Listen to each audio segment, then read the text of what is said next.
Hi, I'm Kunal Vananjay. Welcome to my YouTube channel physics.kunal. Welcome friends. This is the third chapter for BSc third year students, that is the introduction of optical fiber.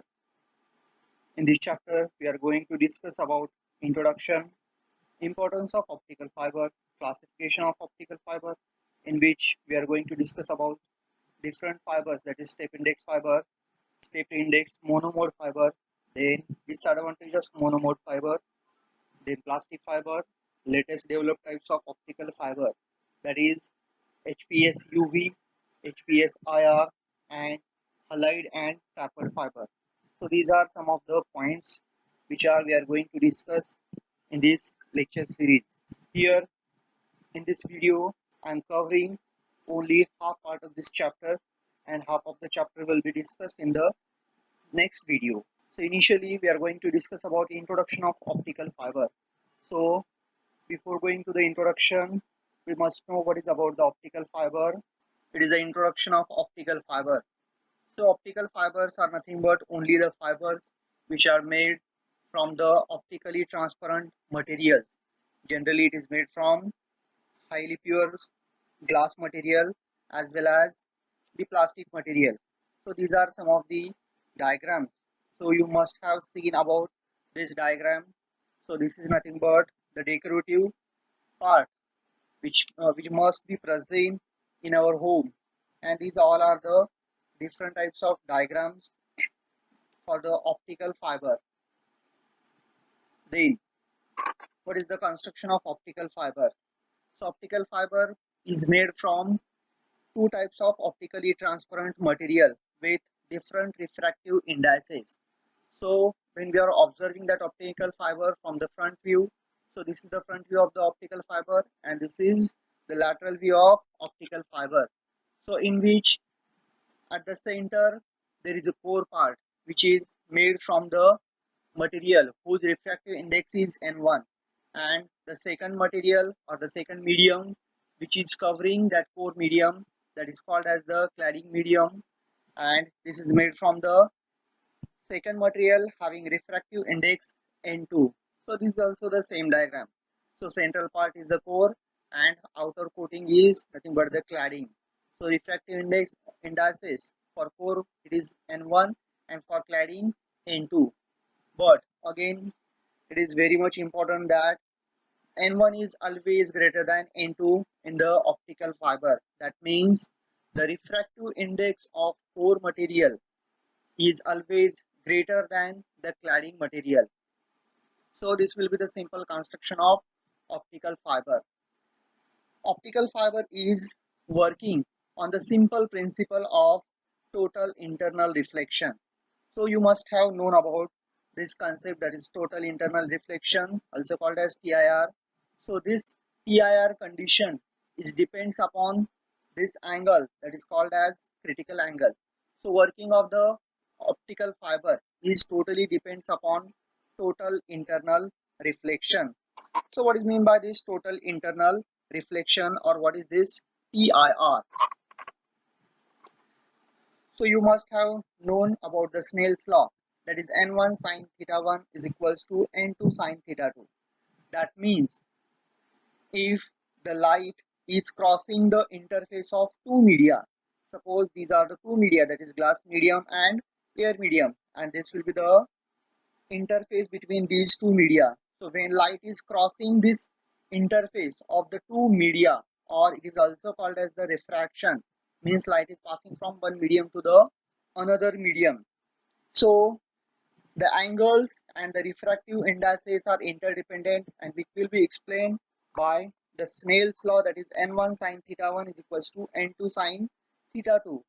So according to this Snell's law, when the light is passing from denser medium to the rarer medium, that is when it is crossing the interface, but it is passing from denser medium and emerging out of the rarer medium. So in that case, according to the Snell's law, the angle of incidence and angle of refraction. So this is the angle of incidence with respect to the normal, that is this angle is made by the light with respect to the normal, which is called as incident angle, and this is the angle of refraction that is made by the ray of light with the normal. So this is angle of incidence and this is angle of refraction. But when the light is coming from denser medium and emerging out of the rarer medium, theta 1 is always greater than, sorry, theta 1 is always less than theta 2. Means angle of refraction is always greater than angle of incidence. But this is only possible if the light is coming from denser medium to the rarer medium. So here we can see angle of incidence is less than the angle of refraction. Now I can increase this angle of incidence. So this is the first angle of incidence. Suppose I'm increasing this angle of incidence. Suppose theta 1 initially it was 10 degree. Now I'm increasing this up to 15 degree, so that the angle of refraction also changes. Then light will propagate like this. So the angle of refraction will be increased. So we know that as angle of incidence increases, angle of refraction also increases in the same way, or in the way of Snell's law. But there is one condition reached when for particular angle of incidence, angle of refraction is 90 degree. Means here the angle of refraction is 90 degree. The refracted ray will make the angle of 90 degree with the normal, so that here in that case this angle of incidence is now considered as the critical angle. So what is mean by critical angle? So when angle of refraction is 90 degree, in that case the angle of incidence is called as critical angle. Means when angle of incidence is critical angle, in that case the light, the refracted light will be exactly parallel to the interface of the two media. Means it is exactly passing through the interface of the two media.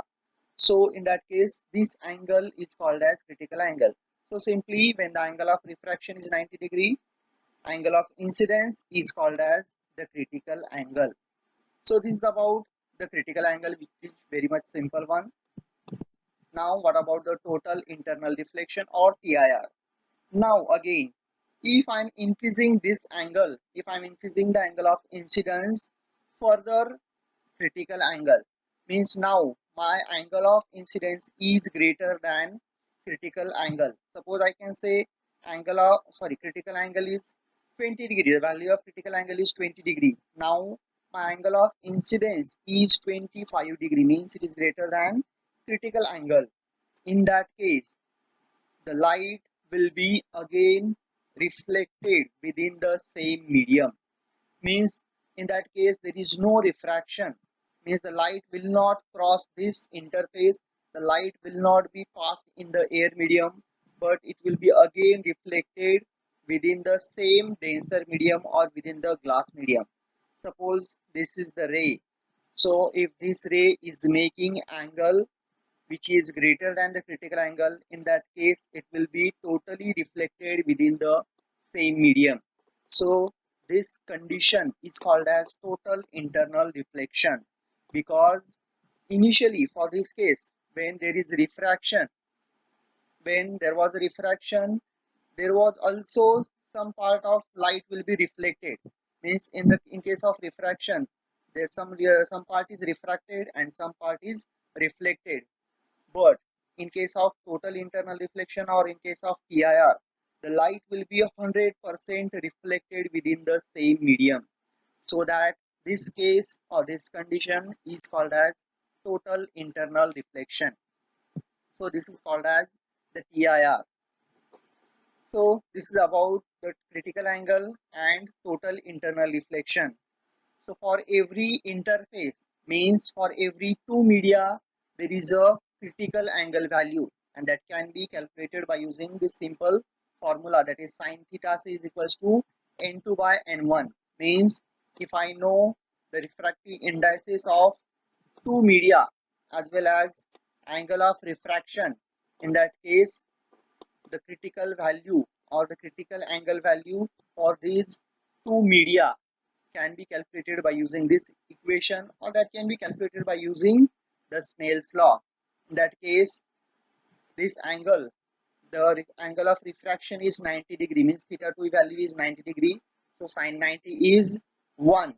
So that is equals to n1 sine theta 1 equals to n2. So simply when this angle is 90 degree, theta 1 is considered to be theta c.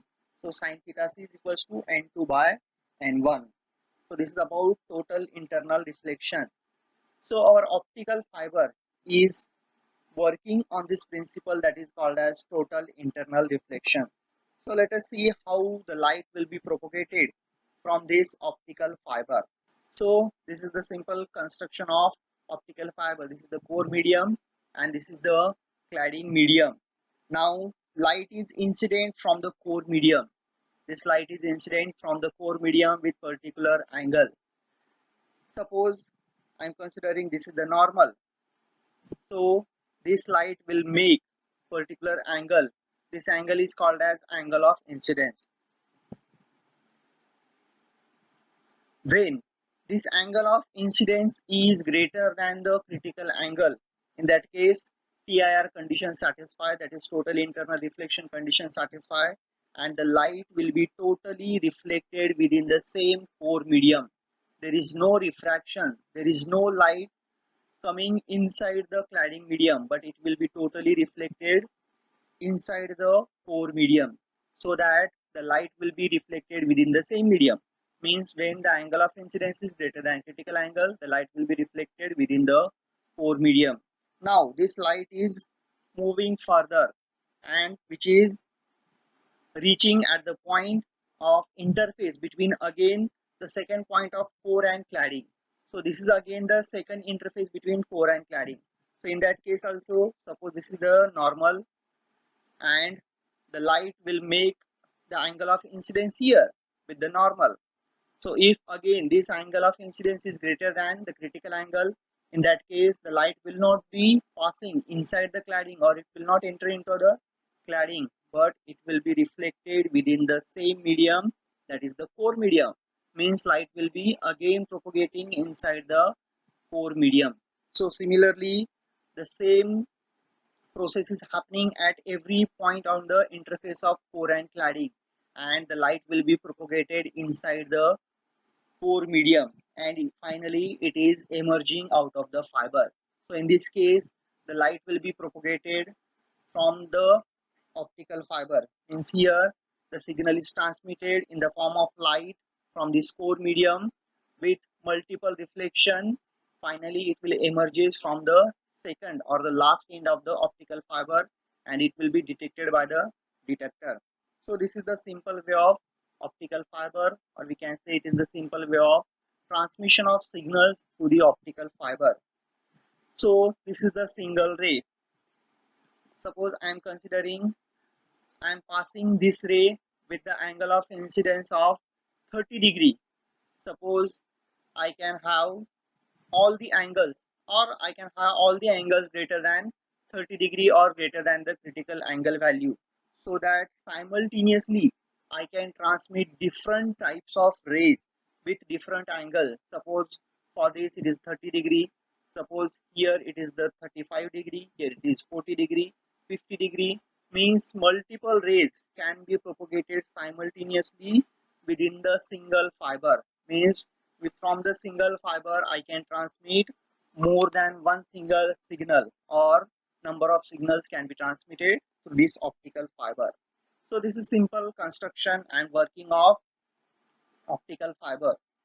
Again, in that case of optical fiber, we are having two important parameters, that is acceptance angle and the numerical aperture. So first one, what is mean by acceptance angle? Here we have considered in the previous way, here this is the angle of incidence, or it is the critical angle, but this angle is in between the interface of core and cladding. So here the light incident on the interface of core and cladding, but we know that the light source will not be present inside the core, but initially it is present outside the core.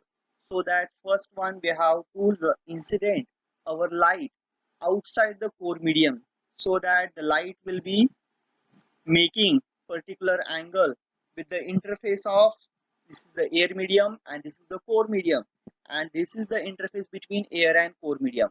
Here this interface is between core and cladding medium, and this interface is between air and core medium. So the angle here, the angle made by the light at the interface of core and air medium with the normal, it is nothing but the acceptance angle. So here I can consider this is the axis of optical fiber. Here the axis of optical fiber, core medium, cladding medium, refractive index N1, N2, and this is the air medium whose refractive index is N0 or N0. This is suppose axis of optical fiber. Now I have to transmit my light from the air medium whose refractive index is N0. So initially this is the light which is incident on this interface, so that further it will incident on the interface of core and cladding medium. So the angle made by the light with the normal drawn on the interface of air and core medium, this angle is called as the acceptance angle. So acceptance angle is the largest angle, so that we can transmit our data. So all the angles which are less than the acceptance angle will be propagated throughout the optical fiber. But if the angle of incidence here is greater than the acceptance angle, means now light is incident in this way through this angle, so that this angle will not make the critical angle with this interface, so that it will propagate throughout the cladding. Means angle of incidence at this interface must be less than the acceptance angle, so that this is nothing but the acceptance angle. So this is the one direction. Suppose I can have the second direction. If it is the 30 degree, suppose I can make the angle here in this direction, it is again 30 degree. So making all the direction, by collecting all the direction, I can have one conical section. So the conical section made by the acceptance angles. So this cone is called as acceptance cone. So this acceptance cone is making very much important role in case of transmission of signals. So any signal which is passing inside this cone can be propagated with throughout the optical fiber, but the signals or the light which is incident outside this acceptance cones, that will not propagate inside the optical fiber, because it will not satisfy the TIR condition here, or the angle made by that ray with this interface is less than the critical angle, so that this acceptance cone is having very much importance. So all the rays which are inside these acceptance cones, they can propagate through the optical fiber. Now next parameter, that is called as the numerical aperture. So numerical aperture is nothing but simply it is the data collecting or the signal collecting property of the optical fiber, and which is depends upon the acceptance cone or the acceptance angle. So more will be the acceptance angle, more be the area of this cone, and so that numerical aperture will be the more. So here we can say aperture means it is the simple window. So opening of the window is more, means the more light will be enter into the fiber. So this numerical aperture is nothing but the acceptance angle value, or it will be depends on the acceptance cone. So more will be the acceptance value, more will be the numerical aperture. So here the numerical aperture can be calculated by using this simple formula. NA, numerical aperture is equals to sine alpha, that is nothing but square root of n1 square minus n2 square, and full acceptance angle is equals to 2 alpha. So these are some of the important parameters related to the optical fiber. So this is about the optical fiber. Now we come to our chapter, that is introduction of optical fiber. So here in our syllabus these parameters or this introduction was not included, but it is very much important for us, so that we have included in this video or in this lecture. Now introduction of optical fiber. So we have introduced optical fiber. So this optical fiber is used in many types of communication or many types of purposes. So signals can be transmitted through the optical fiber. So any type of signal, that may be audio, video, or different types of signals, can be transmitted through this optical fiber. So why this optical fiber is having this much importance, or why it is the emerging field of communication of data? So here we are going to discuss about the importance of optical fiber. So why this optical fiber is having such type of importance? So first importance one, or the first property of this optical fiber, is the broad bandwidth. So the communication system requires the broad bandwidth. Bandwidth means more signal collecting. So more signals are available for the communication. If the signal available for the communications are more, then we can consider its bandwidth is broad bandwidth. So optical fiber communication is having very much broad bandwidth, in which we can transmit any type of signal, that is audio signal, video signal, microwave signal, text, data from computer. So all these types of signals can be transmitted from this optical fiber. So it is possible to transmit about 3 lakh two-way voice signals, or about 90,000 TV channels over a one optical fiber. Means only a single optical fiber can transmit the signal of more than 90,000 TV channels. So here again, it is a multi-core cable consisting of 24 optical fiber. Means in a single cable we can include any number, or we can say more than one optical fiber can be included in the single cable. So any a cable consisting of 24 optical fiber cable, it will be possible to transmit or receive data and information up to about 10 to 9 bits per second. That is nothing but 1 Gbps. We know the speed of data, generally we will consider that is Mbps, kbps. So it is nothing but the Gbps, means 1 GB of data can be transferred in a single second. So it can be increased up to 10 to 12 bits per second, and it is the research work is going on to increase the information capacity of optical fiber communication up to 40 terabytes per second, that is TBps, which will meet the demand of large information capacity. So this is the first property or first importance of optical fiber, that is it is having very broad bandwidth. Next point is immunity to electromagnetic interference. So optical fibers are carrying very much strong immunity to the external electromagnetic signal interference. So we know that while installing the cable, there are so many external cables are there which are producing a strong electromagnetic field or strong electromagnetic signals. So this optical fiber, they are not affected by any external signals or any external electromagnetic signals, so that this optical fiber is having very much strong immunity. So this fiber can be installed anywhere. So it can be located or it can be installed anywhere uh, which is nearer to the power cable and which are producing very strong electromagnetic pulses, so that the electromagnetic interference with the light wave traveling inside the optical fiber cable does not exist. It does not exist. So this is one of the important. Then third one, low attenuation losses over the long distance. Optical fiber carrying very much low attenuation losses. Here, what is mean by attenuation loss? So when the signal is transmitted over the long distance, its strength reduces. It is gradually decreasing with the gradual increase of distance. So this is called as attenuation losses. But such type of losses are very much low in case of optical fibers. So these losses are about 0.2 decibels per kilometer. So we can say for every kilometer only 0.2 decibel data can be lost due to the attenuation.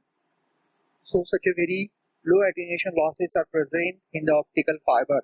So it is again one of the importance of the optical fiber, so that we can transmit very much important and efficient data transmittance with the rate of 1 TB per second. The next one, signal security and no crosstalk. So in this optical fiber communication, signal security is,